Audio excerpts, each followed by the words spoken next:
So the Chicago Bears just delivered the perfect payback. What's up? This is Sports Talk Bears. I'm Sean.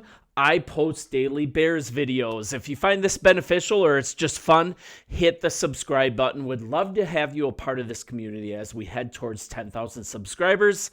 Now that I got that out of the way, let's get to this. The Bears posted the following on their socials, and at the outset, it kind of looks like a regular post, right? Rome Odunze was mocked up for this game, so they put a video of Odunze mic'd up during the Bengals game, and he looked absolutely outstanding as a blocker. And they posted the video with one word as an intro: selfless.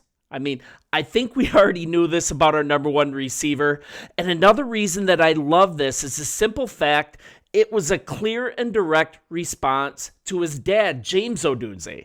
You see, he was up to some shenanigans during and after this huge win, and it's not something that's normal, and I just want to dig into this a little bit. It appears that James wasn't happy that Rome didn't have a catch in the game, even that he should be traded. Yeah, this is absolutely nuts. Not really good timing here. Here's one of the reposts to his account as well. He didn't stop with just one, and then that was following with a third that I'm going to call up as well. And there wasn't a mention of it by our head coach, Ben Johnson. Not a big deal was made of it. But the Bears just responded with shutting it down with a show of support on social media. I mean, I'm sorry. This was an objectively dumb thing to tweet. Had we lost, it would have at least been palatable, but Chicago's offense did not struggle. I could see at least where he was coming from if it was like we lost because the coaching staff didn't get my son the ball enough. We didn't coach this correctly. But the Bears actually put up 576 yards of total offense, 47 points. And that's the most, actually, this is crazy. This is the most yards that the Bears have had in a game in 45 years. And the sixth most in the Bears' 106 years of being an NFL team. So was this really the best time to get upset, to get butthurt about your son not getting the ball enough? And here's number 3. This is even better. Like, this doesn't make it better, James. It's just crazy. This is actually retweeting Marvin Harrison Sr.'s post about just being done with the Arizona Cardinals, that they don't utilize his son well enough. I mean, this is just terrible timing. If I was Rome Odunze, I'd be telling my dad, yo, get off of social media, because the Bears are not about drama. Colin Cowherd, he's probably somewhere disappointed that the Bears responded in this way, kind of formulating another story to sensationalize. One day he loves Caleb Williams, the next day he hates him. Absolutely cannot stand his work. It's absolutely ridiculous. He changes his opinion weekly to get clicks. And I don't know. James Odunze, he was trying to pull the Bears into some unexpected drama, and the Bears responded in the perfect way. The Bears moved to 5-3 on the season. Last-minute win against the Cincinnati Bengals. You guys absolutely saw it. My wife watched it with me. She doesn't usually watch games with me, but her question at the end was, holy crap, is this what it's like to be a Chicago Bears fan? And my response was, yeah, it is, only that last play doesn't happen. You just have to feel suicidal after the game, go on to the next, continue to get disappointed. But the Bears really drove it home with that Cincinnati game. And now next, we have a team that's really the most susceptible team to the run in the whole NFL, and that is the New York Giants. So without this, I mean, the Bears definitely are feeding Rome Odunze. He finished the game without a catch for the first time in his career, but the Bears are not ignoring him. I mean, a nothing burger against the Bengals, but he continues to lead this team in receptions with 31. Receiving yards, 473 already. He's got 5 touchdowns, 59 targets, and we're coming into week 10. So James has got to just chill, because he's getting 7 targets in 5 of 8 games, a 10-target game against the Ravens this previous week. And, he had his chance against the Bengals, let's be completely honest, because if his dad is going to post these things, let's look at what's actually happening so we know actually what the facts are here. He had a reception reverse on a trick play pass from Cole Kmet, and that's after the review showed that Odunze did not secure the pass while going to the ground. And then he also had a touchdown pass hit him right in the hands in the end zone.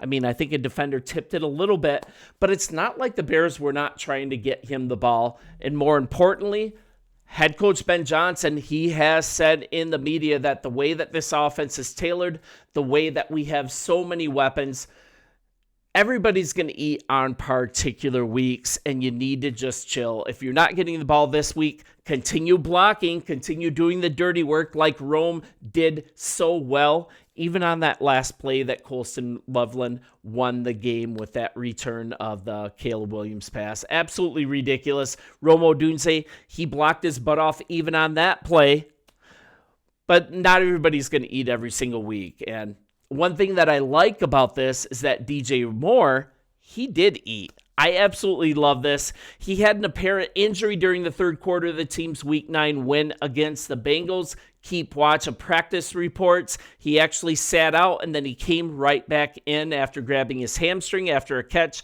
And I think that was early in the second half. He was only out for one play. He returned to the game, but let's continue to watch practice reports throughout the week to see if something happened, because that's a guy that we do not want to be gone during this Giants game. So what did Moore do? Finished the game with 4 receptions, 72 yards, absolutely key touchdown to bring the team to a 14-point lead over the Bengals. It evaporates in another minute, but he got us there. I just absolutely love how this team is moving more towards a youth movement. You've got Rome Odunze balling. Colston Loveland definitely came into his own here. And then let's not even talk about the 170-plus yards of Kyle Monangai. I absolutely love how this team is put together. So coming into this New York Giants game, let's talk about kind of how the Bears got here. Let's do a little bit of pregame here. So the Bears lost their first 2 games under first-year head coach Ben Johnson, and then we've gone on to win 5 of our next 6 games, including that 5-point win against the Cincinnati Bengals. And then in addition to this win over the Bengals, Chicago's beaten Dallas, Vegas, Washington, and New Orleans. Hardly a murderer's row here, right? And the losses have come to the actual good teams that the Bears have played: Minnesota, Green Bay, and Baltimore. So they've yet to prove that they can win against a top competition. But heck, we will take 5-3 any day of the week, any day of the year.